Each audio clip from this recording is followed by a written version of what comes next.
Կարծում եմ, որ այսօրվա խոսքը եւ եկեղեցու անդամներին եւ նրա դասներին շատ օգտակար կլինի։ Սկզբից ուզում եմ նշել հետեւյալը, որ երբ մարդը ավետարանի լուրը լսում է, հիմնականում ավետարանիչները կենտրոնական գաղափարը, որ փորձում են հաղորդել չապաշխարած ու չփրկված մարդուն, դա նրա փրկության ավետարանն է։ Եվ սա ճիշտ է։ Ցույց է տրվում ինչ բան է ապաշխարությունը, մեկնաբանվում է, նաեւ անհրաժեշտություն է, թե ինչու է պետք հավատացողը, որ անպայման նաև մկրտվի, եւ նաև Սուրբ Հոգով մկրտվելու անհրաժեշտությունն է ասվում, ինչպես Պետրոս առաքյալը Պենտեկոստե օրին հռչակեց դա, երբ որ հարցրեցին ինչ անենք։ Սա նորմալ է, բայց եկեք այնուամենայնիվ մենք հերթականությամբ գնանք առաջ եւ փորձենք հասկանալ, արդյոք այն ինչ որ Պետրոսը ասեց, ապաշխարեցեք, ձեզանից ամեն մեկը մկրտվի Հիսուս Քրիստոսի անունով մեղքերի թողության համար եւ Սուրբ Հոգու պարգևը կառնեք, արդյոք սա ուղղակի մեխանիկորեն կատարվող ինչ որ բաներ են։ Այս ամբողջի արանքներում ինչ որ բաներ չկան, որ Աստված մարդուց պահանջում է եւ վերջ-վերջո նշանները իրականում պետք է ի հայտ գան, որով պետք է ապացուցվի, որ անձնավորությունը իսկապես այս փուլերով անցել է, ապաշխարել է եւ հիմա ինքը մկրտվել է Հիսուսի անունով եւ նաեւ Սուրբ Հոգու պարգևն է առել։ Երբ որ փարիսեցիները եկան Հովանես մկրտչից մկրտվելու, իհարկե գալիս էին գրվածը, խոստովանում էին իրենց մեղքերը եւ Հովանեսը մկրտում էր իրանց։ Բայց կային մարդիկ էլ, որոնք իրենց կյանքի համար կողնորոշվելու հարցեր էին տալիս։ Մաքսավորները կլնեին, թե զինվորները կլնեին, հարցնում էին մենք ինչ անենք եւ Հովանեսն ասում էր։ Այսինքն ինչ էր ինքը ասում էր մի բան, որ իրանց կյանքի մեջ, իրանց երկրավոր ընթացքի մեջ, տվյալ դեպքում իրանց այն հասարակության մեջ, որում որոշակիորեն դեր կամ պարտականություն ունեին, իրենք ճշտեին իրենց հարաբերությունը այդ հասարակության մեջ։ Օրինակ զինվորներին ասեց ձեր թոշակով բավարարվեք, մի կեղեքեք ժողովրդին եւ այդպես շատ բաներ։ Երբ որ եկան մարդիկ, որ ուզում են մկրտվել փարիսեցիներից, Հովանեսը արգելեց որոշներին, որովհետեւ խնդիր ունեն այդ մարդիկ։ Եվ այդ խնդիրը որն էր։ Այդ խնդիրները կարող են ամեն մեկի համար շատ տարբեր լինեն, բայց տվյալ դեպքում երբ մենք կարդում ենք, Հովանեսը բարկացավ այդ մարդկանց վրա, շատ բարկացավ։ Եվ ասեց, ով ձեզ ցույց տվեց իժերի զավակներ, որ գալիք բարկությունից ուզում եք փախչեիք եւ եկել եք հիմա մկրտություն ընդունելու ինձանից։ Արդ գնացեք եւ ապաշխարության արժանի պտուղներ արեք։ Այսինքն մենք այստեղ տեսնում ենք, որ Հովանեսը այդպես համատարած բոլորին չէր մտցնում ջուրը հանում եւ միանշանակորեն ինքը խնդիր տեսավ իրանց կյանքում այդ մարդկանց եւ ասեց, որ այդ խնդիրը կարգի բերեն։ Ապաշխարության արժանի պտուղներ։ Ինչի է ինքը դա շեշտում, որովհետև եթե մեկը ասում է, որ ինքն ապաշխարել է, բայց իր կյանքը ֆունդամենտալ չի փոխվել եւ այդ պտուղները չկան, տվյալ անձնավորությանը մկրտելն ուղղակի ճիշտ չէ, ինչպես Հովանես մկրտիչն էր ասում։ Հիմա ես Սուրբ գրքից կընթերցեմ համարներ եւ ամեն մի, ասենք, Տեր Հիսուս Քրիստոսը, որ իրեն է հրավիրում մարդկանց, յուրաքանչյուր գաղափարի ու մտքի վրա շեշտադրում կանենք, իսկ դուք ձեր անձերը յուրաքանչյուրը կքննեք այդ համարներով, որովհետև նրանք, ովքեր որ արդեն ապաշխարել են, մկրտվել են, նրանց համար այս կրկնությունը օգտակար կլինի, նրանք էլ որ չէ, պետք է այսօր շրջադարձային մի բան տեղի ունենա ամեն մեկի համար, որովհետև Սուրբ Գիրքը մեզ սովորեցնում է, որ միշտ չէ, որ սերմը ցանվում է, անշուշտ սերմնացանը նաև սպասում է բերքի հավաքելուն։ Դրա համար մենք հակված չենք անընդհատ ասենք նույն բաները ասելու կամ էլ սերմնացանի նման մենակ սերմը ցանել եւ արդյունքը չտեսնել։ Ապաշխարության արժանի պտուղներ եթե ունենային, այսինքն արդյունք եթե ունենային, նոր Հովանեսը պիտի մկրտեր ոմանց։ Եվ Տերն էլ ասեց, նայեցեք թե արտերը ինչպես են ճերմակել, բայց դուք ասում եք դեռ 4 ամիս կա, որ միջև հունձքը գա, բայց ես ձեզ ասում եմ, որ հունձքը կա, հունձքի համար էլ մշակներ խնդրեք Տերից։ Ուրեմն կա նաև հունձքի ժամանակ, ոչ միայն սերմելու ժամանակ։ Ղուկաս ավետարանի 9-րդ գլխի մեջ մեզ բոլորիս շատ քաշ ծանոթ առակների հերթականությամբ են գնալու որոնց մեջ Տեր Հիսուսը բացահայտում է շատ կարևոր սկզբունքներ, որ այդ սկզբունքները մարդկային սկզբունքներ չեն, այլ անձամբ իր կողմից դրված։ Եվ ես այնքան եմ հրճվում ու ուրախանում, երբ որ ես ասում եմ, որ սա Տերն է ասել, սա մարդը չի ասում։ Եվ դա ինձ է վերաբերում, բոլորիդ է վերաբերում։ Եվ եղավ, որ նրանք գնալիս, Ղուկաս 9-րդ գլուխ 57-րդ խոսք։ Եղավ, որ նրանք գնալիս, ճանապարհին մի մարդ նրան ասեց. Ես քո ետևիցը կգամ, որտեղ որ գնաս, Տեր։ Այս մարդու մեջ ցանկություն առաջացավ, որ Հիսուսի ետևից գնա։ Բարձ է, հասկանալի է շարժառիթները, որոնք կլինեն, որովհետև Հիսուսի պատասխանից երևում է, որ այս մարդու շարժառիթները ճիշտ շարժառիթներ չէին, առնվազն ճիշտ չէր։ Ինչու, որովհետև Տեր Հիսուսը բժշկում է, Տեր Հիսուսը ջուրի գինի շինեց, մարդկանց խնջույքը շարունակվեց, հաց է բազմացնում եւ այլն ասենք։ Շատ լավ է այդպիսի մարդ ունենալ, այդպիսի ծանոթ ունենալ, այդպիսի վարդապետ ունենալ, որը իրենց հարցերը լուծում է։ Հանձին Հիսուսի այս անձնավորությունը տեսնում էր, որ Հիսուսի կողքին կոմֆորտի մեջ կլինի։ Այո, սկսենք սրանից։ Կան մարդիկ, որ հավատքն ու ապաշխարությունը սա են հասկանում, որ Հիսուսի հետ լավ կլինի։ Դա է իրանց հասկացությունը։ Որովհետև այսօր շատերին, երբ որ մարդիկ կանչում են իրենց եկեղեցիներ, ասում են՝ «Արի Տերը, քո բոլոր հարցերը կլուծի, դու արի»։ Հրավերների մեծամասնությունը սա է, արի Տերը կբժշկի, արի քո պարտքերդ կմարի, արի այս կանի, արի այն կանի, ամեն ինչում իրենց կյանքի այս երկրավոր կյանքում ինչ խնդիրներ որ ունեն, խոստանում են, որ եթե մարդը ապաշխարի Հիսուսին գա, Հիսուսի այդ ամբողջ հարցերը լուծելու է։ Դե այս մարդն էլ ասում է, դե որ տենց է գալիս է։ Անցնում է մի ամիս, երկու ամիս, մի տարի, երկու տարի, տեսնում է, իր հարցերը չի լուծվել։ Ճիշտ տեղում չեմ եկել ուրեմն։ Քարոզիչը ճիշտ է քարոզել, բայց ես չեմ ճիշտ տեղում գտնվում։ Դուրս է գալի եկեղեցուց, ման է գալի ուրիշ եկեղեցիներ, որպեսզի Հիսուսը իր բոլոր հարցերը լուծի։ Եվ այդպես միջև օրս էլ ման է գալիս եւ իր հարցերը չեն ստանում լուծում։ Ինչի, որովհետեւ հրավերի թունավորում է ստացել ինքը։ Այդ մարդն արդեն հիվանդ է։ Նրան ի սկզբանե վկայողը շատ սխալ է վկայել։ Նրան Քրիստոսին հրավիրողը Քրիստոսին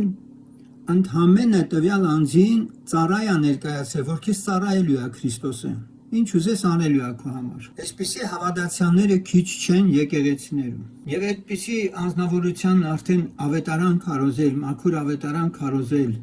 որ Աստված քո ջանդակով չի հետաքրքրված, քո հոգու փրկությամբ է հետաքրքրված առաջինը։ Շատ դժվար է, գրեթե անհնար է։ Ինչու՞, որովհետև մարդու կյանքում համար առաջի խնդիրը իր նյութական երկրավոր կյանքն է։ Եվ Տերը այս անձնավորությանը պատասխանեց։ Հիսուսն էլ նրան ասեց. աղվեսները որջեր ունին, երկնքի թռչունները բույներ, բայց մարդի որդին տեղ չունի, որ գլուխը դնե։ Շատ պարզ։ Տերը հասկանալով, թե շարժառիթը որն է այս անձի, ներկայացրեց, որ երկրի վրայի անգամ կենդանական աշխարհը Աստծուց իր համար որոշած միջավայրն ու կոմֆորտը ունի, եւ աղվեսներն են լավ զգում իրենց որջերում, եւ երկնքի թռչուններն են իրենց բույներում լավ զգում, բայց մարդի որդին տեղ չունի, որ գլուխը դնե։ Սրանով Տերը ուզում էր հասկացնել, որ եթե որևէ մեկը իրան ուզում է հետևի ցանկալի հանգիստ կոմֆորտ ունենալու, Տեր Հիսուսը այսպիսի անձնավորությանը չի խոստանում այդպիսի բաներ։ Չի խոստանում։ Սա բոլորս հասկանում ենք։ Եթե մեր շարժառիթը սա է, որ Տերը մեզ ծառայի, մեր համար բաներ անի, մոռացեք, սա հանեք ձեր մտքից։ Այդ չեմ ուզում ասել, որ այս թեման ավելի ընդարձակելու համար, որ Տերն ասես նեղ է ճանապարհը։ Նեղ է այն ճանապարհը, որը դեպի երկինք է տանում։ Շարունակենք։ Մի ուրիշն էլ ասեց, մի ուրիշին ավելի ճիշտ, մի ուրիշին էլ ասեց.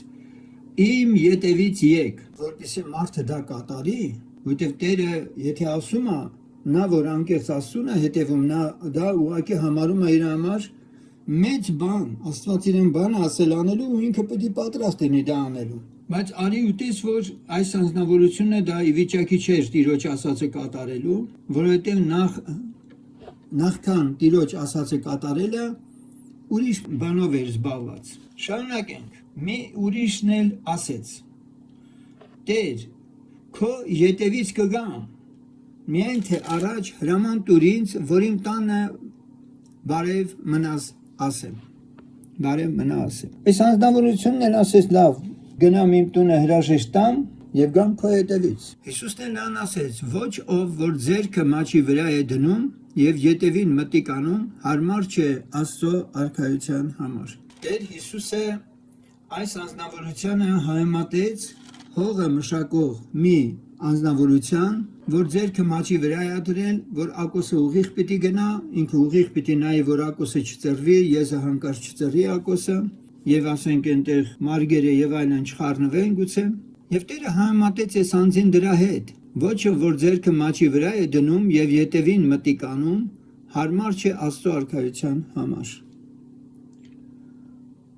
Տեսնում եք, 3 տեղերում, մեկը որ Տերը չի խոստանում կամֆորտ, երկրորդում Տերը չփրկված ընտանիքի անդամներին անվանեց մեռելներ, չփրկված ընտանիքի անդամներին անվանեց մեռելներ, եւ մարդու առաջ դրեց ընտրություն, կամ դու մեռելների հոգսը պիտի քաշես, կամ պետք է իմ խոսքը կատարես եւ գաս իմ հետևից։ Իսկ մյուսն էլ բան բանի իբրև չէր ուզում, բայց պատկերացրեք ինքը գալիս է ընտանիքին եւ ասում է. մնաք բարով, ես գնում եմ Հիսուսի հետևից։ Այնչի Հիսուսը թույլ չտվեց, որ ինքը ետ գնա եւ այդ բանն անի։ Այս ազնվորությունը հարազատներ ուներ, չգիտեմ, գուցե սիրտը ճմլեին իրա, միտքը փոխվեր իրա։ Մանավանդ Տերը ուրիշ տեղ երբ որ երկու ուղարկում ասում է, որ տուն մտնեք խաղաղություն ասեք, եթե խաղաղության որդի կա, ձեր խաղաղությունը հանգչի իրա վրա, իսկ եթե ոչ, այդ քաղաքից դուրս գալիս ձեր կոշիկների փոշին էլ թափ տվեք, եւ առհասարակ, երբ որ Տերը ուղարկում է ավետարանչության, այդ անձիկ հստակ պիտի հասկանան, որ հետո պիտի գան Տիրոջը զեկուցելու, թե ինչ են իրենք արել։ Եվ միանշանակորեն, եթե մարդու մեջ դեռևս նախկին իր ընտանիքի կամ մյուսների հետ ավելի շատ սերտաճած ինչ որ մի հատ հոգս ու կարիք կա, ցանկացած պահին հնարավոր է ինքը դուրս գա այդ դաշտից, որի մեջ Տերը դրել էր իրան։ Եվ այստեղ մի զարմանալի բան է ասում Տերը։ Սրան կոնկրետ ինքը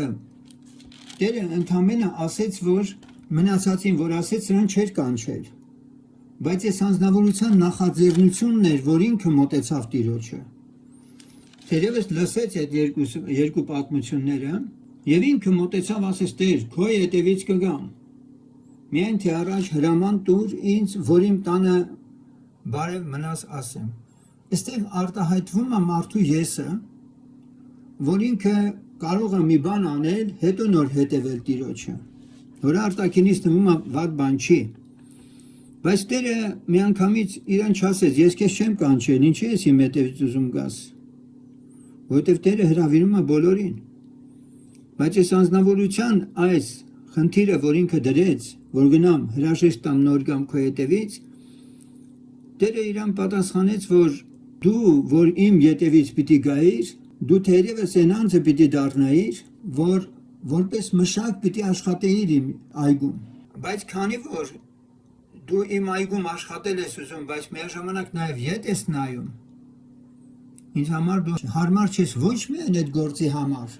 այլ Աստծո արքայության համար։ Հիմա այս ինչի համար ես սրանք սկզբից ներկայացրեցի ձեզ, որպեսզի մի հատ դուք տեսնեք ձեզանից յուրաքանչյուրը, թե ինչ առաջնայնություններ ունեք դուք, ձեզանից ամեն մեկը, ինչ առաջնայնություններ ունեք դուք։ Արդյոք այս ամենի մեջ չեք դուք։ Տիրոջը ձեր կյանքում առաջին տեղը տալու մեջ խանգարող բաներ արդյոք դուք չունեք։ Մենակ մեկը մտածում է, որ իր ընտանիքը մեղավոր է, որ ինքը չի կարող ապաշխարի։ Հոգսերը շատ են, ծանր են եւ այլն։ Որոշները պատճառաբանում են, թե իրենց հոգսերը ընտանիքի, ծնող լինի, երեխա լինի եւ այլն արգելք են, որ ավելի լավ ծառայեն իբրև Տիրոջը, նման բան չկա։ Անձնավորությունը պետք է ունենա հստակ կողմնորոշում Տիրոջ մեջ գտնվելու եւ Տիրոջ կամքը կատարելու։ 14-րդ գլխում Ղուկաս ավետարանի 14-15-ից մենք լսում ենք. Երբ որ սեղան նստողներից մեկն այս բաները լսեց, նրան ասեց. Երանի նրան, որ Աստծո արքայությունը հաց կուտե։ Եվ նա ասեց նրան. մի մարդ մեծ ընթրիք արավ եւ շատերին հրավիրեց։ Եվ ընթրիքի ժամանակին իր ծառան ուղարկեց, որ հրավիրվածներին ասե. եկեք, որովհետև արդեն ամենը պատրաստ է։ Եվ ամենքը սկսեցին մեկ-մեկ ետ քաշվել։ Ուրեմն առակով Տերը ասում է, որ Աստծո արքայության մեջ մեկը այսպես փոխաբերական իմաստով համեմատում ասա, մի մարդու, որ մեծ ընթրիք արեց եւ շատերին հրավիրեց։ Հիմա այս տողերը հնարավոր է այսօր շատերին բան չասի, բայց դեր առակներով խոսում էր բացատրելու համար, թե ինչքան կարևոր է իր հրավերը եւ ինչքան ողբերգական է իր հրավերը մերժելը։ Հասկանում եք։ Եվ ընթրիքի ժամանակին իր ծառան ուղարկեց, որ հրավիրվածներին ասե. եկեք, որովհետև արդեն ամենը պատրաստ է։ Եվ ամենքը սկսեցին մեկ ետ քաշվել։ Առաջինն ասեց նրան. ագարակ առա, պետք է գնամ նրան տեսնեմ։ Աղաչում եմ քեզ ինձ հրաժարված համարիր։ Մյուսն ասեց. 5 լուծ եզ առա եւ գնում եմ, որ նրանց փորձեմ։ Աղաչում եմ քեզ ինձ հրաժարված համարիր։ Եվ մյուսն ասեց. կին եմ առել եւ նրա համար չեմ կարող գալ։ Եվ այն ծառան եկավ այս բաները պատմեց իր տիրոջը։ Հիմա եկեք մեր ժամանակակից լեզվով հասկանանք, որ մի քիչ ավելի պարզ լինի բոլորիդ։ Ավետարանի չէ, սպասավորը քարոզում է եւ ասում ապաշխարեք։ Դա հենց այս ընթրիքի հրավերն է։ Եվ առաջին հրաժարվողն ինչ է ասում։ Եվ ամենքը սկսեցին մեկ ետ քաշվել, առաջինն ասեց. ագարակ առա, պետք է գնամ նրան տեսնեմ։ Եթե դու արդեն առել ես, տեսել ես, ստեղ ուրիշ հարց կա, որ քո սիրտն արդեն կապվել է այդ քո ագարակի հետ։ Այսօր մարդիկ կան, որ իրենց բիզնեսի համար, հատկապես գյուղատնտեսական, ասենք, մարզերում, չի խանգարի հարևաններից ավելի շատ հողեր առնեն, մեծացնեն իրենց բիզնեսը, ջերմոցները եւ այլն։ Եվ այս մարդը գործի մարդ է եւ ինքն ունի իր առաջ ծրագիր եւ ինքը անում է այդ գործը։ Եվ ասում է ինձ հրաժարված համա, ես կոնկրետ գործ ունեմ, նպատակ ունեմ, այդ ընթրիքա, հարսանիքա ես չեմ կարող գալ։ Մյուսն էլ ասում է 5 լուծ եզ առա, գնում եմ, որ նրան փորձեմ։ Սա էլ նման կլինի եղբորը, որ ասում է սարի ժողով, ասում է, գիտես ինչ եղբոր, ես պիտի գնամ բանը մեքենաների շուկան, այս մեքենաս հիմնա, ես ավելի թարմն եմ ուզում առնեմ։ Եվ ինքը վեժում է պաշտամունքը կոնկրետ, օրինակ, հենց թեթև օրինակ բերեմ, հասկանաք, թե այն ժամանակ եզը ինչքան կարևոր էր, ոչ միայն եզը հերկելու համար էր, նա նաև տրանսպորտային միջոց էր համարվում։ Եվ միշտ էլ ասում է, ես կին եմ առել ու պիտի գնամ Իտալիա, պիտի գնամ, ես չգիտեմ, մեկ ամսով մենք դուրս ենք գալիս, գնում ենք մեր համար շրջագայ ենք եւ այլն։ Այսօրվա իմաստով եմ ասում։ Այսինքն առաջնային խնդիրները նրանք նա են համարում, թեպետ իրենք չեն լուծել գլխավոր հարցը, որ գլխավոր հարցը։ Ես շատերին եմ հանդիպել այդպես, երբ որ ավետարան են քարոզել, այսպիսի ինչ որ պատճառներով այդպես էլ իրենք քայլ չեն կատարել եւ երբեք ասենք իրենց սիրտը Աստծուն չեն տվել։ Եվ դրա համար ես այդպես ժամանակակից օրինակով փորձեցի ձեզ ցույց տալ, որ սրանք դեռևս առաջի քայլը չկատարած մարդիկ են։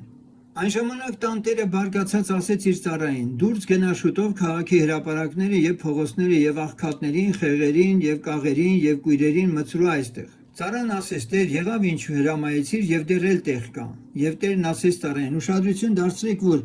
կին առնողը, եզ առնողը, ագարակ առնողը փողատեր էին։ Վերջը փող ունեին։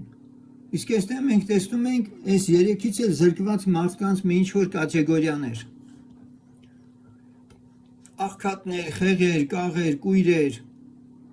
Ծառան ասեց. Տեր, եղավ ինչպես հրամայեցիր եւ դեռ էլ տեղ կա։ Տիրոջ մոտ երբեք այդպիսի տեղ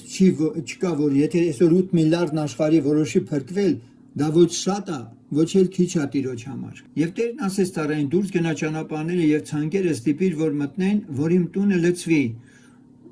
որովհետեւ ասում եմ ձեզ, եթե այն կանչված մարդկանցից ոչ մեկը իմ ընթրիքը չի ճաշակել։ Ու սա շատերը համարում են, որ սա խոսքը վերաբերում է հրեաներին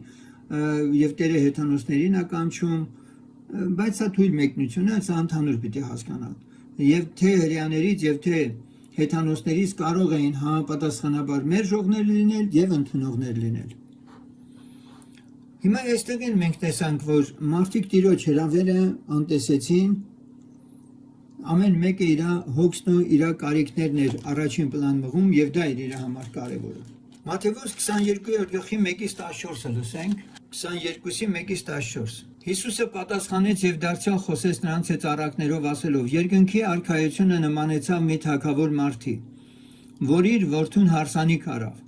եւ իր ծառաներն ուղարկեց, որ հարսանիքի կանչեն հրավիրվածներին, եւ նրանք չկամեցան գալ։ Դարձյալ ուրիշ ծառաներ ուղարկեց եւ ասեց. ասեցեք հրավիրվածներին, ահա իմ ճաշը պատրաստեցի, իմ արչարները, մսացումները մորթված են եւ բոլորը պատրաստ է, եկեք հարսանիքը։ Իսկ նրանք անհոգ լինելով գնացին մեկն իր արտը, մյուսը իր առուտուրին։ Ուրեմն հրավերը եկավ, եկեք հարսանիքի, եւ գրվածն ասում է, որ հրավիրվածները անհոգ եղան։ Մատների արանքով նայեցին։ Սերներ, ես ուզում եմ, որ մենք Սուրբ Գրքին մենք մոտենանք, Աստծո խոսքին մոտենանք մեծ երկյուղով։ Ձեր ականջներին այսօր հնչում է մեկ անգամ եւս Տիրոջ հրավերը։ Մենք կարդում ենք դրանք։ Եվ մենք պիտի մեր ներսում այդ հարցը այդպես այդ հարցի լուծումը ստանանք։ Մենք արդյոք Տիրոջ հրավերին adekvat Աստծո ուզած ձևով արձագանքել ենք, թե անհոգ ենք։ Ինչու՞ է երևում, որ անհոգ են։ Մեկը իր արտը գնաց, մյուսը իր առուտուրին։ Ես ճիշտ ասած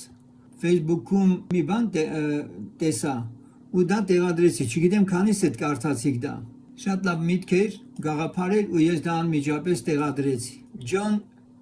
Էլդրիջ, կարդացել եք իր խոսքը։ Ես հիմա թարգմանաբար ձեզ ասեմ սա։ Սատանային պետք չի, որ քեզ ստիպի մեղք գործել։ Նրան բավարարում է միայն այն, որ քեզ ընդհանրապես զբաղմունքի մեջ դնի,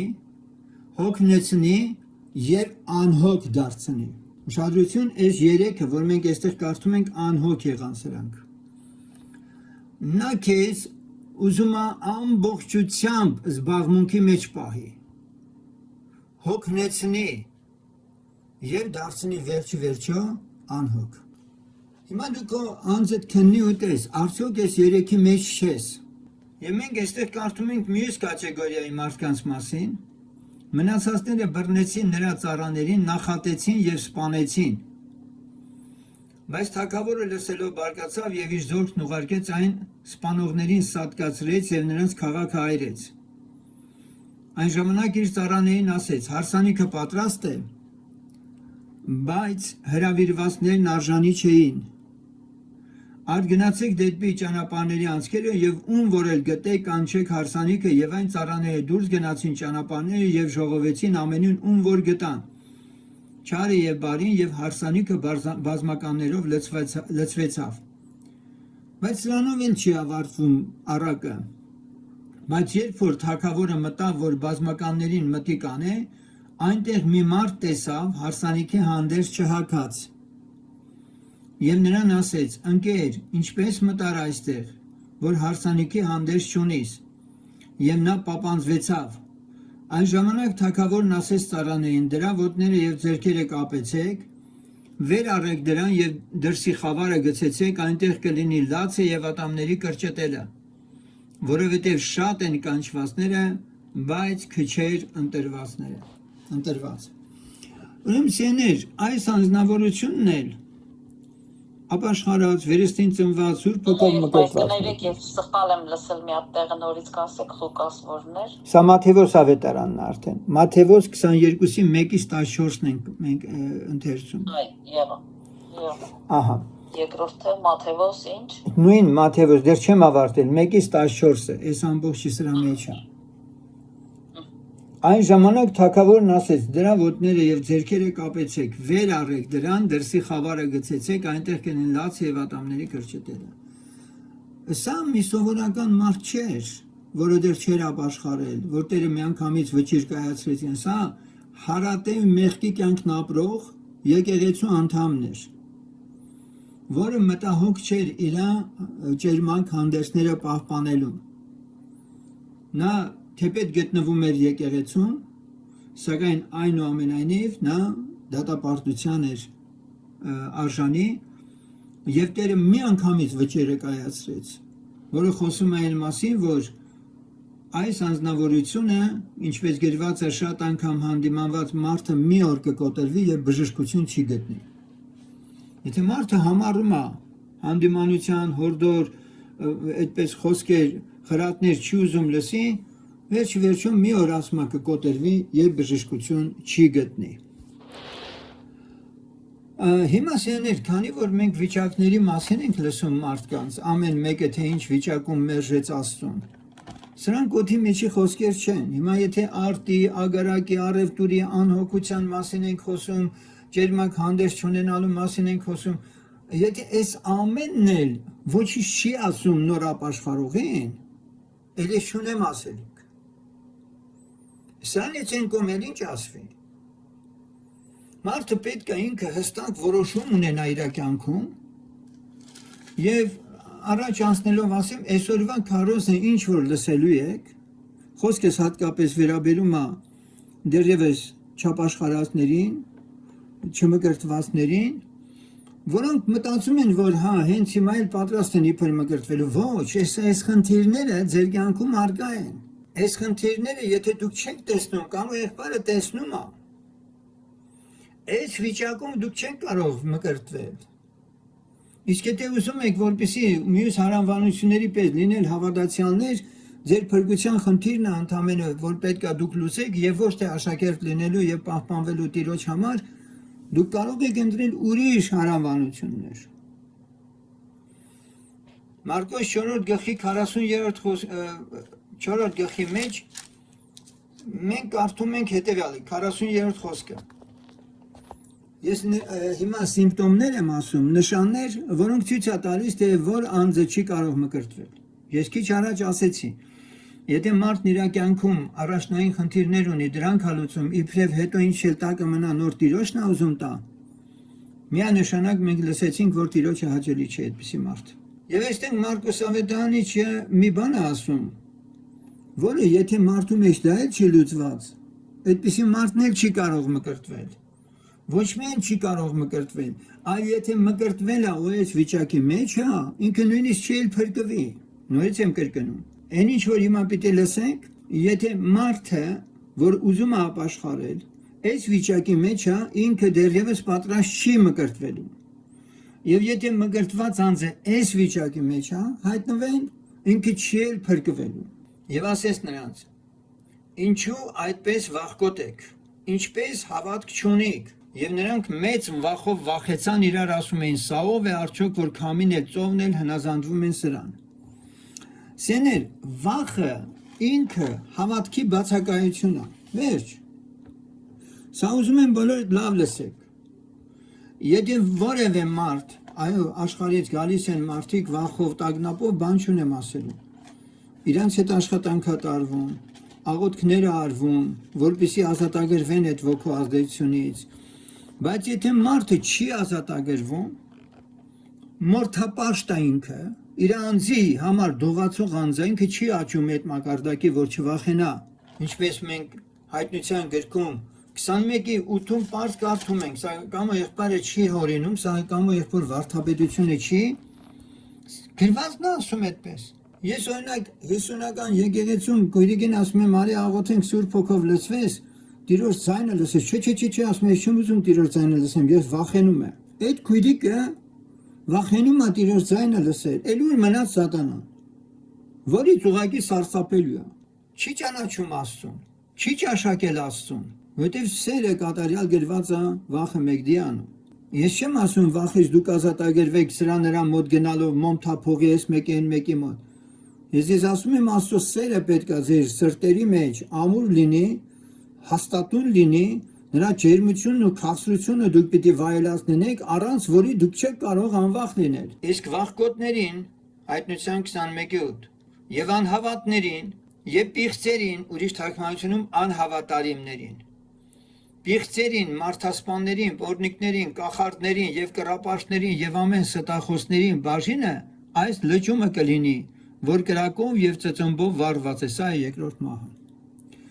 Ուշադրություն դարձրեք, որ առաջին խոսքը վախկոտներ չի վերաբերում անհավատ վախկոտներին։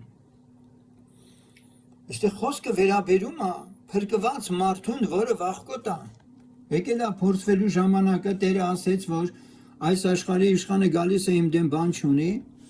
եւ մեզ էլ չարության օր կա, որին պիտի դիմագրավենք մենք էլ, գրված է, որ չարության օրը դեմ դնեք, հակառակորդի հետ վճռական հանդիպման պահ կա, եւ այստեղ գրված է, որ եթե այդ պահի մեջ մենք վախկոտ գտնվեցինք, սա հավասարազոր է ուրացման։ Սա նշանակում է մենք մեր ջանքով, մեր մարմնի համար, ինչպես որ գրված է այդ մասին մենք կարդում ենք, եթե մարմնով շարժվենք, մարմնից մահը ընդամենը դուրս գալու։ Բայց եթե հոգով մարմնի գործերը սպանենք, պիտի ինչ անենք, փրկվենք։ Ես նկատում եմ, դա դատապարտելի չի, որ մարդը աշխարհից գալիս է, բա բնական է, որ վախեցած պիտի գա, տագնապած, անգամ սարսափած, բոլորս ենք այդպես եղել։ Բայց եթե ժամանակի ընթացքում ինքը չի ազատագրվում այս վիճակից, մենք այդ մարդուն չենք կարող մկրտել։ Սա էլ այդպես։ Գնանք առաջ, այն ինչ խոչընդոտներ կան, որ անձնավորությունը չի կարող մկրտվել։ Հակոբոս Առաքյալի թուղթ գնանք, որը կապված է քիչ առաջ ասված նյութի հետ էլ, առաջի գլուխ 5-րդ խոսքից կարդում ենք. Եթե մեկը ձեզանից իմաստության պակասություն ունի, թող խնդրի Աստվածանից, որ ամենին տալիս է առատությամբ եւ չէ նախատում, եւ կտրվի նրան։ Միայն թե թող հավատքով խնդրի առանց երկմտելու, որովհետև երկմտողը նման է ծովի հողմակոծված եւ տատանված ալիքին։ Այն մարդը թող չկարծե, որ Տերիցը մի բան կառնե։ Երկմիտ մարդը անհաստատ է իր բոլոր ճանապարհներում։ Հիմա եթե մարդու հետ զրուցում ես ու ինքը երկմիտ է, երկու մտքի վրա կաղում է, Եղիան ասեց Իսրայելին միջև երբ պետք է երկու մտքի վրա կաղաք։ Եթե Եհովան է Աստված, Եհովային պաշտեք, եթե Բահաղն է Աստված, Բահաղին պաշտեք։ Երկու ոտքի վրա կաղաք։ Երկմիտ մարդը սրան է նման։ Հիմա այդպիսի մարդիկ անկայուն մարդիկ են։ Հաստատուն Տիրոջ ետևից հաստատ որոշմամբ, որ իրանք Տիրոջն են, այդպիսի ապաշխարությամբ չէ, որ հետևում են Տիրոջը։ Եվ երբ որ մենք զրուցում ենք մարդու հետ, փորձում ենք հասկանալ նրա հաստատ որոշումը, որքանով է իսկապես հաստատ, նրան ժամանակ ենք տալիս։ Եվ այդ ժամանակի մեջ մեկ էլ պարզվում է հանկարծ, մեկ ուրիշ գաղափար, միտք կամ ցանկություն կամ գալիս է այս մեկին մի կողմը հրում, այն բարի կամքին, որ ինքն ուզում էր, եւ մենք այդ ժամանակի մեջ համոզվում ենք, որ այս մարդը հաստատուն չէր իր որոշման մեջ։ Դրա համար էլ մենք մի փոքր ժամանակ ենք տալիս որոշներին, որովհետև տեսնում ենք, թե ինչքան արագ է իրանց միտքը փոխվում։ Այսօր այսպես են, վաղ է այնպես, այսօր այսպես են, վաղ է այնպես։ Իմ համար անհասկանալի է, երբ որ մարդն ասում է, ես մի քանի օր Սուրբ Հոգով լցված, ուրախության, ցնծության մեջ եմ, բայց հանկարծ մեկին ես տեսնում, անցնում են օրեր, ոչ գիրք կարդալ, ոչ աղոթել, ոչ ինքը իրեն խաբում է։ Չկա նման բան։ Չկա նման բան, մենք հիմա ռոբոտի նման չենք, գիտեք ինչ որ մի հատ լիցքավորվում ենք, հետո պետք է մեզ լիցքավորել, որպեսզի մենք նորից լավը զգանք մեզ։ Ապաշխարությունը բացարձակապես սրա հետ չի կապված։ Հաստատ որոշումն է Տիրոջ հետևից գնալու, բայց ոչ թե ինչ որ զգացմունքային աշխարհում ինչ որ բաներ համեմատելու։ Եթե ես այսօր ուրախ եմ, ցնծում եմ, խաղաղ եմ, ուրեմն Տիրոջ հետ եմ, բայց հիմա սառած պաղած եմ, Տիրոջ հետ չեմ։ Չէ, սերեն է, սա սխալ ճանապարհ է։ Եվ ինչ որ իմաստով գուցեև գալիս է ինչ որ մի ուրիշ վարդապետությունից, որ մենք այդպես չենք քարոզել։ Այլ բան է, երբ որ անձնավորությունը ապաշխարել է, ջերով մկրտվել է, իր անձը Աստծուն է պատկանում, եւ ինքը մի որոշակի ընթացք գնացել է, Սուրբ Հոգու քաղցրությունը վայելել է եւ այլ, այնտեղ Տերն արդեն ասում է՝ հիշիր, որտեղից ընկար, որ այդ սերը սկսել է պաղել քո մեջ, անօյությունը շատանալու պատճառով եւ այլն, ապաշխարիր եւ այլն։ Սա ուրիշ հարց է։ Բայց ասել, որ անընդհատ ինչ որ մի process-ներ կան, ասենք ամսվա մեջ կարող է մի շաբաթ լավ եմ զգում, այն մնացած 3 շաբաթը ոնց որ հեշտ, բանը մեկ էլ հոբ գալիս է մի բան, մի հատ էլ եմ ինչ որ բռնկում, չկա նման բան սեներ։ Տիրոջը նման անհաստատ, անկայուն մարդիկ հաճելի չեն։ Նույնիսկ ես ինձ համար վիրավորական եմ զգում, Ոնց կարելի է ես մի շաբաթներով Աստծո խոսք կարդամ, չաղոթեմ եւ մի օր հանկարծ լավանամ, մի 3 օր դրա մեջ ելնեմ ու նորից գնաց այդ process-ը։ Ես վիրավորակ, սա Աստծուն վիրավորել է նշանակում։ Մեր քայլերը գիտակցված պիտի լինեն, մեր աղոթք անելը, մեր կարդալը, մեր պարտաճանաչ ասենք կեցվածքը Տիրոջ հետ հարաբերության մեջ։ Արդեն ճիշտ հոգևոր կյանքը ապրող անձը ինքը հստակ հասկանում է, որ դա ոչ թե ինչ որ ես Տիրոջ համար եմ անում, իմ ժամերը Տիրոջն եմ տրամադրում Տիրոջ համար, չէ, դա իմ համար եմ անում։ Ինչի ասում, որպեսի բորբոքվենք, որպեսի Սուրբ Հոգով, որպեսի գարշ վիճակում չլինենք, ոչ սառը, ոչ տակ ես ասում եմ դուրս եմ փսխելու քեզ։ Սա հենց այդ գարշ վիճակն է։ Սա հենց այդ գարշ վիճակն է եւ ավելի ցավալին նա է, որ երբ որ մեկը ուզում է ապաշխարի, մենք հանկարծ այդ անձնավորությունը այս վիճակում ենք տեսնում, շուտ բռնկվում, շուտ խանդավառվում, ուրախա ցնծում, բան մենք էլ խափում ենք, ասում ենք, էսի լավ մարդն ապաշխարեց։ Բայց ինձ հոգևոր կյանքը փորձառությունը ցույց է տվել, որ ժամանակ տուր մի հատ, տեսնենք ինչքան է քաշում այդ ուրախությունը։ Եվ հանկարծ պարզվում է, որ ոչ։ Ընդամենը դա խանդավառություն էր։ Նոր միջավայր, հաճախ մարդիկ սիրում են, չէ, նոր միջավայրերում մի տեսակ իրենց ավելի լավը զգալ։ Դե Աստծո զավակները ինչու՞ չէ, խաղաղ ժողովուրդ են, Աստծուն հաճելի ժողովուրդ են, իրան էլ դա դուր է գալի, բայց իր ներսը մնացել է չոր ու դատարկ։ Միայն մնացել է արտաքին խանդավառության այդ ֆասադը։ Մենք անհոգության մասին խոսեցինք, բայց եկեք այնուամենայնիվ անհոգության մասին մի երկու համար էլ կարդանք ու ամփոփենք, ասենք, միջև հիմա մեր ասածը, որ դա մեզանից բխող, ասենք, այդպես բաներ են եւ դրանց վրա պիտի մենք աշխատենք մի հատ հասկանալու համար որքանով է մեր մղումը անկեղծ եւ ինչքանով է Տիրոջը հաճելի մեր իրան գնալը եւ դուք անցնենք արդեն մի ուրիշ որակների մասին խոսենք, որոնք նույնպես հնարավոր են արգելքներ լինեն մարդու չմկրտվելու, իսկ մկրտվածի էլ անգամ չփրկվելու։ Նորից եմ կրկնում սա, որ հանկարծ չմտածեք, որ մենք շեշտը մենակ չմկրտվածների վրա ենք դնում։ Առակաց գրքի առաջի գլխի 32-րդ խոսքն ասում է,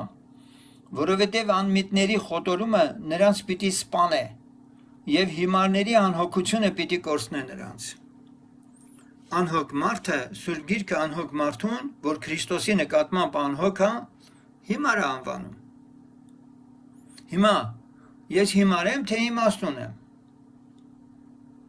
Եթե իմաստուն եմ, ուրեմն ես անհոգ չեմ, իմ հոգևոր կյանքի վրա ես մտածում եմ, ես ջանք եմ անում։ Բայց եթե ես ջանք չեմ անում, չեմ մտածում իմ հոգևոր կյանքի մասին, Աստծո խոսքն ասում է, որ այդ անհոգությունը հիմարության նշան է, անհոգությունը պիտի կորցնե նրանց։ Ծանր համարա չէ, բայց դա է իրականությունը։ Հիմա եթե անհոգ եք, դուք պիտի ողջ բանեք Տիրոջ առաջ։ Քանի ժամ եք դուք տալիս Տիրոջ առհասարակ ձեր օրվա մեջ կամ շաբաթվա մեջ, ինչքան եք դուք Սուրբ Գիրքը։ Ես գիտեմ մարդիկ, որ միջև հիմա նույնիսկ նոր կտականը միջև վերջ չեն կարդացել, Աստվածաշունչը չեն կարդացել միջև վերջ։ Ասեմ ձեզ, որ պահանջներից մեկն էլ դա է, թե ինչ կապ ունես դու ընդհանրապես Աստծո խոսքի հետ։ Երբ որ մենք լսում ենք, որ մարդը շաբաթներով Սուրբ Գիրք չի կարդում, բա իմ ժամանակն ինչի եք խլում, եթե դուք անկեղծ չեք, Աստծո խոսքը չեք սերտում ամեն օր։ Մատթեոս 16-րդ գլխի 24-րդ խոսքում կարդում ենք. Այն ժամանակ Հիսուսը իր աշակերտներին ասեց. Եթե մեկը կամենում է իմ ետևից գա, թող իրանց նուրանա, եւ իր խաչն առնե եւ իմ ետևից գա։ Որովհետեւ ով որ իրանց ուզե ապրեցնել, տեսեք, ապրեցնել, կկորցնե նրան, ով որ իր անձը կորցնե ինձ համար, կգտնե նրան։ Այսպես ես գալիս Տիրոջը դու։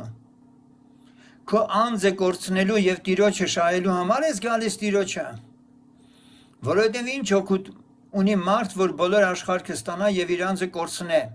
Ասա է խնդիրը։ Դու գիտեք Աստված մեր սրտերը չի տեսնում, մենք իրան ոնց ենք հետևում։ Մենք իր հետևից գնացել ենք ու այս համարը մեր կյանքում ուզում ենք կատարվի, թե չկատարվի։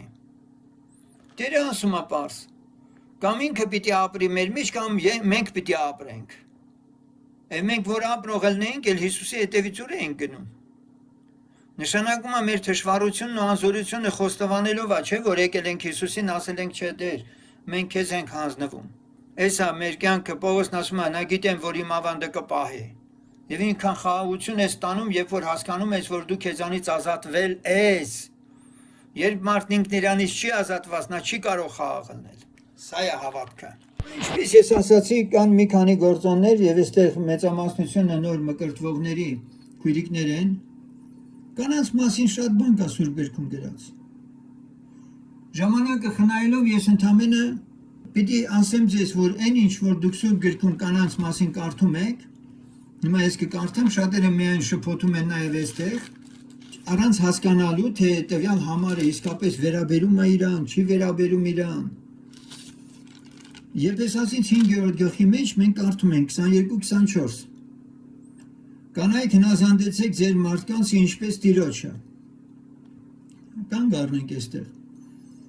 Ասում են, բա մեր ամուսիններին պիտի հնազանդելն եք, ասում եմ շատ լավ ա գրած։ Հələ մի հատ շարունակությունը լսի, ինչպես Տիրոջը, դու ո՞նց ես Տիրոջը հնազանդ։ Հələ մի հատ ինձ ասի, այն որ դու իր հետ հագաճառում ես հաճախ, այն որ դու իր թելն ես թելում, երբևէ քեզ հաշիվ տվել ես, բա Տիրոջը հնազանդել է որնա, որ այստեղ ասում է, հնազանդեցեք ձեր մարդկանցը, բայց նաև ինչ ասում, ինչպես Տիրոջը։ Եվ ընդ որում սա չի վերաբերում անհավատ մարդուն հնազանդելուն։ Պողոսը սա գրում է եկեղեցում փրկված քույրիկին, ջերով մկրտված, հոգով մկրտված, քույրիկի մասին է խոսքը, այս թուղթը գրված է եկեղեցուն, չի գրված անհավատին։ Իսկ ինչպես դու պիտի վարվես անհավատ ամուսնու հետ եւ կամ էլ հակառակը, դա էլ ուրիշ բաժին է արդեն։ Եվ այստեղ գրված է, որ քո հնազանդությունը պիտի բխի Տիրոջը հնազանդելուց։ Այն բաներում, որ Տիրոջը հնազանդելով դու մնում ես մաքուր, անարատ, անպարտելի, եւ այն բաներում, որ քո անհավատ ամուսինը դեռևս չի փրկված, դու պետք է իսկապես այդ անհավատ ամուսնու կամքը կատարես, որը հակասում է Աստծո կամքին, այստեղ գրված է, որ Տիրոջը հնազանդելով պիտի հնազանդես իրեն։ Եվ այստեղ առաջնայինը Տիրոջը հնազանդելն է, որը քեզ սրբության մեջ պիտի տանի։ Սակայն եթե քո կողակիցը քեզ անօյության մեջ է ուզում ներքաշել, դու ինչ հնազանդելու մասին է խոսքը։ Կողոսացից 3:18 լսենք. Կանայք հնազանդ եղեք ձեր մարդկանց, ինչպես կվայելե տերումը։ Ահա այստեղ ավելի հստակ ենք տեսնում։ Երկուսն էլ տերումն են, եւ այստեղ մաքսիմալ հնազանդություն է պահանջվում քույրիկից իր ամուսնու նկատմամբ, ով նույնպես ջրով եւ հոգով մկրտված է թերևս։ Կանայք հնազանդ եղեք ձեր մարդկանցը, ինչպես կվայելե տերումը։ Նույնպես եմ ասում, սա եկեղեցուն է գրված Կողոսիայում։ Մարդիկ սիրեցեք ձեր կանանց, ում է վերաբերում։ Այստեղ եթե այդ մարդը չի ապաշխարած կգրեր դա, բայց այստեղ այս եղբայրն էլ է ապաշխարած։ Եվ ընդամենը ցույց է տրվում, որ հանկարծ չլինի դուք աշխարհիկների նման ապրեք, այստեղ գործում է լրիվ փոխադարձ սիրո հիմքի վրա կառուցված, ասենք, հարաբերություն։ Մարդիկ սիրեցեք ձեր կանանցը եւ դառն մի լինեք նրանց հետ։ Եվ շարունակում է նաեւ ընտանիքի մյուս անդամների եւ այլի մասին եւ առհասարակ, թե ինչպես պետք է լինեն հավատացյալները ընտանիքում, շրջապատում եւ այլն։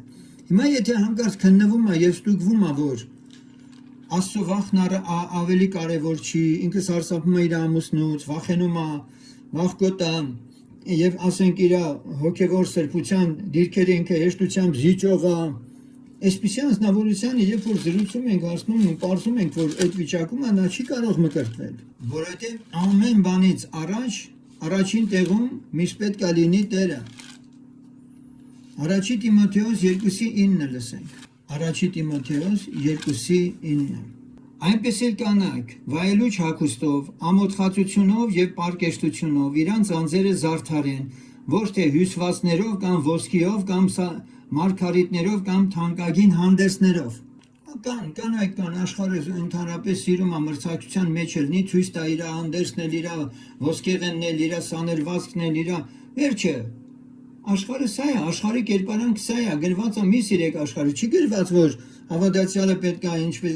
ներողություն փնտի լինի, ոչ կոկիկ պիտի լինի, մաքուր պիտի լինի, բայց չպետք է հրապուրող լինի, չպետք է այդպես վիզուալ ձևով իր անձը ընդգծի արտաքինով իր։ Կանայք վայելուչ հագուստով, մենք սա արդեն տեսնում ենք հասարակության մեջ եկեղեցում ունեցած նաև դիրքը։ Նույնիսկ հավատացյալների մասին է գրված այստեղ։ Դրա համար եկեղեցում մենք ինչ կարգ ունենք։ Ամուսնացած զույգերը կարող են մատանի կրել, բայց ասենք ոսկիների շարք ունենալ, ինչպես Արաքյանն ասում է, եթե մեկը ոսկեղեններով, իր հյուսվածքով, իր դիրքը մեծահարուստի այդպես մտավ ձեր ժողովարանը կամ չգիտեմ ձեր եկեղեցին, ասում է բերեք առաջի աթոռը նստացնեք, դուք ասում է աչառություն չեք անի, եթե մեկն է, եւ գայթակղություն են դառնում այսպես։ Դրա համար ամուսնական մատանին շատ նորմալ է։ Բայց եթե մարդ ունի գանձեր, հարստություններ, մենք չենք ասում չունենա, դա էլ իր կապիտալն է, դա էլ իրան անհրաժեշտ է, կարող է ունենալ ինքը։ Սակայն եղբայրը չի ասում, սա մենակ այստեղ չի գրված, էլի տեղեր կան գրված։ Վայելուչ հագուստով։ Հագուստը չպետք է ընդգծի քույրիկի մարմինը։ Չպետք է ինքը գայթակղության պատճառ լինի դերսինների համար։ Մենք այսօր մտածում ենք շատ հաճախ ասենք այս կռիվը գնում է խարիզմատները բաժանվեցին 50-ականներից, որովհետև քույրիկներին թույլ չեն տալիս այնտեղ շավար հագնեն, այնտեղ էլ ասում են մազերը ինչքան երկար է, կամ եղբայր նման բաներ ձեզ չի ասում։ Արաքյանն ասում է ինձ ամեն բան օրինավոր է, բայց ամեն ինչ չի որ օգուտ է բերում։ Հիմա եթե մեկը այնպես է հագնվել, որ պրկված, իր մարմնին քիփ կպած, ինքը համարյա մեր կա։ Ինքը մեր կա։ Տպարս նայում ես այդ անձնավորությունը եկել է ասում է ես ապաշխարացում ուզում եմ մկրտել, արդեն խոսում է այդ իր արտաքինը, որ ինքը չի կարող Աստծո հետ ուխտի մեջ մտնել, որովհետև դեր աշխարհի հետ ինքը իր դիրքով, իր ներքին շարժառիթներով, ասենք ինքը դեռ խնդիրներ ունի։ Պարկեշտու ասում է ամոթխածությամբ եւ պարկեշտությունով իրանց անձերը զարդարեն ոչ թե հյուսվածներով կամ ոսկեով, հա մի հատ ձև ունես պրիչոսկի ունեցի էլի, բան չունենք ասելու։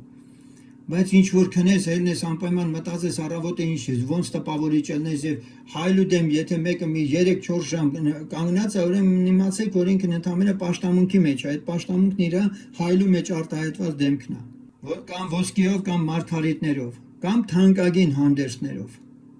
Մեկն ասում է փող ունեմ, լավ էլ հագնում եմ, իմիջ գործնամիստերին, բարի է։ Պողոս Արաքյանն ասում է, ես էլ կարամ մի զտեմ, եմ բանջարուտողին էլ ասեմ, գնա քո բանջար հետ կեր, բայց ասում է, եթե քո վարքագծով դու միսին կարող ես գայթակղել, բարեբախտաբար մենք իրարից հեռու ենք, մենք ոչ մեկիդ արտաքինը ձեր նիստուկացը բան չենք տեսնում, սրանք ես ասում եմ, Տիրոջ առաջ ձեր ունեցած վարքագծին վերաբերյալ ձեր խշմտանքներում Աստծո հետ հարաբերության արդյունքից առեք, իմ ասածը մի լսեք։ Հասկանում եք ինչ եմ ասում։ Շարժարիթները դուք ճշտեք ձեր համար, որովհետև ես չգիտեմ, ձեր սրտերը մենակ Աստված գիտի։ Բայց եթե մենք մեկտեղ մեկ ժողովարանում լինեինք, ապա սրանք խստագույնս պետք է հետևեին սրան։ Եվ սա ոչ թե կամ եղբոր խիստ այսպես կարգն է որ դնում, այլ Աստծո խոսքն է ասում։ Եվ այստեղ ես ուզում եմ նաև մի վերապահում անել այնուամենայնիվ։ Տարիքների միջև տարբերություն կա։ Երիտասարդ կանայք, դեռատի կանայք, կույսերը, Սուրբ Գիրքն ասում է, որ նրանք են, որ հիմնականում հնարավոր է հրապուրիչ դառնան եւ գայթակղիչ լինեն աշխարհում։ Բայց եթե մեկը ծեր է, սեներ, եւ իր հանդերձը օրինակի համար ես ծեր քույրիկին տեսնեմ, ասենք ինքը հանդերձի մեջ մի փոքր ազատ, ասենք ինքը ունի այդպես տաբատը հագել, երկար շարվար այդպես եւ առողջականի հետ կապված խնդիր կա իր եւ այլն, ասենք մեծացել, ասենք ինչպես ասում է Աստծո խոսքը, որ 60 անց լինեն եւ այլն։ Նա ոչ մեկին չի գայթակղում, նա ասենք ընդամենը մի հատ հանդերձի բան ունի, որը ոչ մեկին էլ չի գրավում, այսպես ասենք։ Իսկ եթե երիտասարդը նույնպես եմ կրկնում, այնպես է հագնված, որ ընդամենը իր արտաքինն է ընդգծվում, սա իհարկե Տիրոջը հաճելի չի։ Եվ այստեղ ասում է, ոչ թանկագին հանդերձներով, այլ ինչպես կվայելի աստվածպաշտությունը հանձնարարած կանանց բարի գործերով։ Կինը թող հանդարտությունով սովորի ամեն հնազանդությունով։ Կնկան հրաման չեմ տալիս, որ սովորեցնե, ոչ էլ մարդի վրա իշխե, այլ որ լուր կենա։ Լուր կենա։ Ես միշտ ասել եմ, դա կամ չունի, դա կլինի անհավատ, թե ասենք հավատացյալ։ Կնոջ համաշխարհային պարտությունը սկսել է այն պահից, որ մտածել է Ադամին կարա բան սովորեցնի։ Սատանան համոզեց, որ քո մարդն եկանել բան չի հասկանում, ինձ լսի լավ ալնելու։ Այս սա է, որից հետո Տերն ասեց, որ չէ, քո հակումը քո ամուսինը լինի, նա էլ կիշխի քո վրա։ Այդպես ծննդոցում կարդում ենք։ Հիմա դուք քարոզներ եք լսում։ Կանայք չեն կարող ավետարանել։ Կանանց քարոզներ չպետք է լսել։ Արդեն իսկ ֆունդամենտալ ավետարանական մեծ կոպիտ շեղում ասա։ Ես էլի նորից եմ կրկնում, սրանց մեջ չեմ գնա շատ, միայն թե կուզեմ, որպեսզի մի հատ նայեք ձեր մեջ, որ եկեղեցու մեջ գալը, մկրտվելով Հիսուս Քրիստոսի մարմնի անդամ դառնալը, իր հետևից բերում է ոչ միայն ասենք ձեր փրկված լինելու ուրախության կիսելը քո բոլոր եղբայր քույրերի հետ եւ Տիրոջ կամքի մեջ ավելի աճելու, բայց միաժամանակ նաեւ պատասխանատվության գիտակցում պիտի ունենաս դու, որ դու չես կարող վարվել, ապրել ոնց ուզում ես։ Առաջի Տիմոթեոս 3:11 Այնպես էլ կանայք պետք է ծանրաբարո լինին, ոչ թե չարախոս, այլ զգաստ ամեն բանի մեջ հավատարիմ։ Ուրեմն ծանրաբարո լինեն, ոչ չարախոս։ Մենք գիտենք կանայք ինչերից ասես կխոսան երկու կանայք, որ իրար հանդիպեն, ինչերից ասես, բայց Աստված թողոսնի, որ մենք հույս տանք այնպիսի միջավայրերից, որոնք Տիրոջը փառք չեն բերում։ Եվ սրանով ձեր անձերը պահած կլնեք, սրանով ձեր աղն ու լույսը կերևա։ 1, 2, 3 արդեն այդ մարդկանց մեջ կարտնանա հետաքրություն, որ դուք իրանց նման չեք։ Իսկ ինչ վերաբերում է անհավատ ամուսինների մասին, խնդրեմ, Պետրոս Առաքյալն է այստեղ խոսում, առաջի Պետրոս 3:1 Նույնպես էլ կանայք, հնազանդ եղեք ձեր մարդկանցը, որ եթե նրանցից ոմանք էլ անհնազանդ լինեն խոսքին, կանանց վարքովը առանց խոսքի շահվին, տեսնելով ձեր երկյուղացության պարկեշտ վարքը, ձեր հնազանդությունը ինչ նպատակով է, ստրուկ դառնալու չէ, դուք դա անում եք, որ ձեր ամուսիններն ապաշխարեն, տեսնելով ձեր երկյուղացության պարկեշտ վարքը, որ ձեր զարդարանքը չլինի դրսևանց մազերի հյուսելը և ոսկեղենների շարելը կամ շքեղ հանդերձներ հագնելը։ Սա է նորից Պետրոսը շեշտում ասա։ Պարզա չէ։ Ուրեմն այստեղ գրված է, թե ինչն է Տիրոջը հաճելի, ոչ թե դրսի երևույթը, այլ սրտի ծածուկ մարդը հեզ և հանդարտ հոգու անեղծությամբ, որ դա Աստծո առաջին շատ թանկագին է, որովհետև այսպես մի ժամանակով այն սուրբ կանայքը, որ իրանց հույսը Աստծո վրա էին դրել, զարդարում էին իրանց անձերը իրանց մարդկանցը հնազանդելով, ինչպես Սարան հնազանդ էր Աբրահամին, նրան Տեր կոչելով։ Հիմա մի քիչ առաջ չգնանք, այստեղ դարձյալ մի քիչ ներքևում արդեն խոսում է ինքը, Պետրոս Առաքյալը հոգևոր ընտանիքի մասին։ Եթե դու Սարան ես, ապա քո ամուսինը Աբրահամը պիտի լիներ, որպեսզի իրան Տեր կոչեիր, ինչպես գրված է Սարան Աբրահամին Տեր էր կոչում։ Եվ այսպես ամփոփելով այսօրվա իմ ասելիքս, ես ուզում եմ մի բան ասել, թե մկրտվածներին և թե մկրտվողներին, ընտանիքում, հարևանության մեջ, ձեր անձնական կյանքում, եթե այս որակները գոյություն չունեն, հերթով մենք խոսեցինք ամեն հարցերի մասին, խոսել ուղղակիորեն որևէ եկեղեցու անդամ լինելու, փրկվելու կամ մկրտության մասին, իրոք ավելորդ է, համար առաջի տեղում պետք է լինի Տերը։ Եթե դուք քնում ելնում եք և ձեր կյանքի մեջ առաջին տեղում միայն Աստվածը, հետո նոր մնացածը, և ձեր կյանքը դա ցույց է տալիս, դուք անհոգ չեք, դուք ասենք երկմիտ չեք, դուք վախկոտ չեք, շատ լավ եք հասկացել, որ այս աշխարհի կերպարանքն անցնելու վրա է, դուք ձեզ չեք ուզում ռեկլամել, ցույց տալ, մեկից ավելի լինել, և դուք առավոտից իրիկուն կռապաշտության մեջ լինելով 18-ից 20 ժամ չեք աշխատում, այլ ժամ եք տալիս Տիրոջը նաև, որովհետև գրված է, թե աղքատացնողը, թե հարստացնողը Տերն է։ Օգուտ չունի առավոտ կանուխ ելնելը և երեկոյան ուշ քնելը, որովհետև Տերն է ամենքին տալիս։ Զուր են այդպես կառուցողները, եթե Տերը չշինի։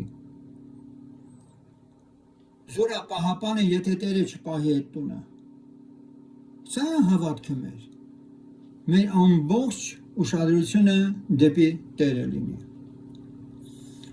Աստված օրհնի ձեզ, այս պահից սկսած նրանք, ովքեր որ չէին ապաշխարած, դեռ չեն այդպես մկրտվել, ժամացույցը իրենց համար սկսում աշխատել։ Ձեզ տրվում է ժամանակ։ Այդ ժամանակի մեջ դուք պետք է մտածեք իսկապես ձեր ապաշխարելու, ձեր կյանքը կարգի բերելու մասին։ Բոլորս չափահաս մարդիկ ենք եւ Աստված մեզանից պահանջում է ճիշտ միևնույն հավատքը։ Մենք չենք ապաշխարում, կամ եղբայրը չի ապաշխարում իր ձևով, դուք չեք ապաշխարում ձեր ձևով։ Բոլորիս համար էլ ապաշխարությունը մեկը, Աստծո խոսքը բոլորիս առաջ դրված է, պահանջը բոլորիս համար նույնն է։ Իսկ մկրտվածների համար ասում եմ, նայեք հանկարծ, ձեր հանդեսները չախտոտեք,